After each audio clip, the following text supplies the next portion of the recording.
Fala, meus amigos, saudações tricolores aqui. Falar um pouquinho, né, desse São Paulo. Esse jogo é importante também para o São Paulo neste domingo. São Paulo que vem bem, tá? Na pausa da Copa do Mundo de Clubes, São Paulo trocou o comando técnico. O Zubeldia estava bem mal, já estava bem realmente no fim de ciclo. E aí o Crespo teve toda a intertemporada para ele poder trabalhar, para ele poder conhecer os jogadores. E aí o primeiro capítulo dessa volta do Crespo foi ruim, né? Porque a gente jogou contra um Flamengo lá no Maracanã, onde o São Paulo não viu a cor da bola, jogou muito mal, uma formação totalmente defensiva também. O São Paulo não conseguiu jogar aquele jogo. Só que aí, logo no confronto seguinte, foi contra o Bragantino, que na época era o terceiro colocado. O São Paulo conseguiu reagir bem, conseguiu fazer um ótimo primeiro tempo contra o Bragantino, depois conseguiu reagir para conseguir um empate. Então, mesmo você empatando em 2-2, né, tomando dois gols, o sentimento ficou agradável para todo mundo, né? Porque a gente tinha um trabalho com o Zubeldia que a gente não via futebol praticado, não via ideias de jogo, não via alguma coisa acontecendo ali. Mas com o Crespo contra o Bragantino, realmente a gente viu alguma coisa. E aí, talvez o ponto de mudança de chave, a virada de chave, foi contra o Corinthians, né? No sábado passado, o São Paulo vai e faz uma partida contra o Corinthians, onde não deixa o Corinthians ver a cor da bola em nenhum momento. O placar acabou sendo só 2-0, 2-0 porque o São Paulo acabou tirando o pé. Então o São Paulo era jogo para fazer 5, 6 de uma maneira bem tranquila até, porque o São Paulo dominou o adversário completamente. E aí já deu aquele ânimo, já deu aquela esperança para o torcedor, aquela expectativa de que alguma coisa pode estar acontecendo. E aí a vitória agora contra o Juventude também, né? Já traz 3 jogos sem perder, 7 pontos conquistados, 2 vitórias consecutivas. Então a expectativa para essa partida contra o Flu é justamente de manter essa pegada. Aí você vai jogar em casa, já temos aí mais de 30 mil ingressos vendidos de maneira antecipada. Devemos ter aí algo em torno de 40 mil pessoas no Morumbi nesse domingo. E aí a expectativa é positiva para esse time.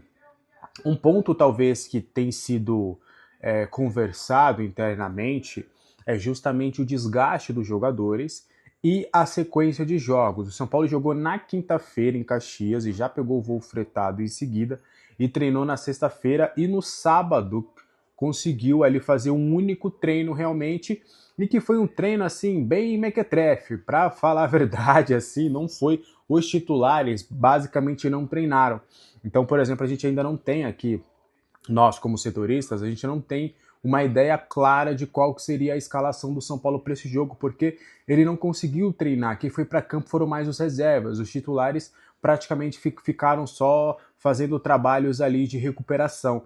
Então é bem possível que ele mantenha aquele time titular contra o Juventude. São Paulo não tem nenhum desfalque novo para essa partida, né? O São Paulo acabou ainda no Lucas Moura, que ainda não tem retorno certo, o Luiz Gustavo, tem o Oscar, tem o Luca, que é um jovem da base aqui, um ponta que estava se destacando antes, que também está fora.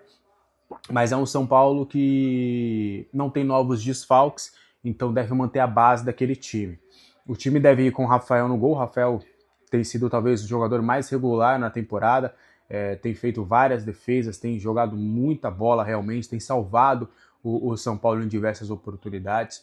Aí o São Paulo joga com 3 zagueiros, né? Normalmente ali Ferrarese, Arboleda e Alan Franco. O Sabino pode acabar aparecendo por ali na vaga de um dos três, aí o Sabino seria o zagueiro pela esquerda. Mas mesmo com 3 zagueiros, não é 3 zagueiros para cobrir espaço, são 3 zagueiros que saem jogando, são 3 zagueiros que começam ali as armações de jogadas.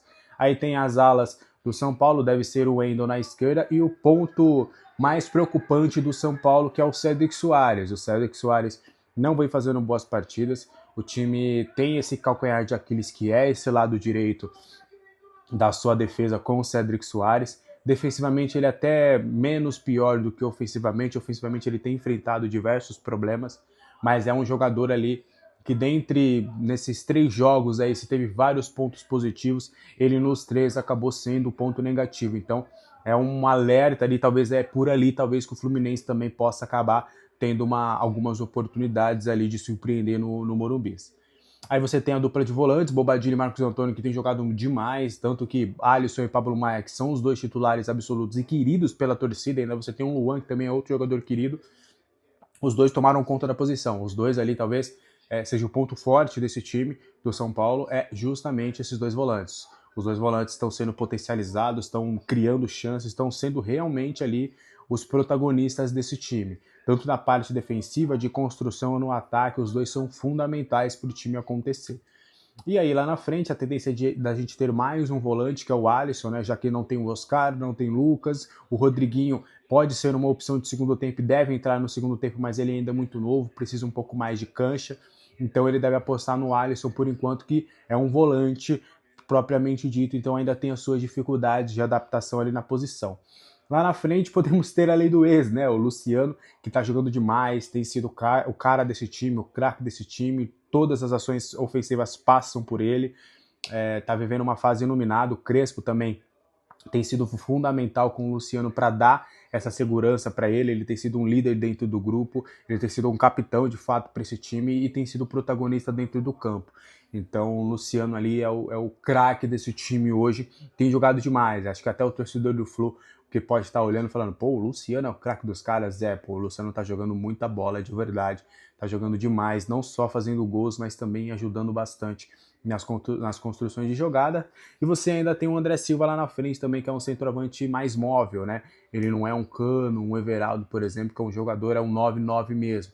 O André ele é um jogador que gosta mais, ele lembra até um pouco em termos de características, tá? Porque acho que até em futebol brasileiro o John Kennedy fez mais do que o André Silva. O André Silva ainda precisa provar um pouco mais. Mas ele parece um pouco o John Kennedy, assim, no estilão, né? Não é um 9 clássico ali, trombador e tudo, mas sabe fazer por ali, mas ele é um jogador mais de arranque, de ocupar o espaço vazio, um jogador que tenta se desvencilhar ali da marcação de outras formas, naquele centroavante que fica ali fazendo a parede, o pivô, vai lá disputar com eles. Então é basicamente isso do São Paulo, aqui o ânimo tá diferente, o ânimo tá positivo e a expectativa de todos aqui é de que o São Paulo consiga realmente os 3 pontos. Beleza? Um abraço para todo mundo aí, até mais.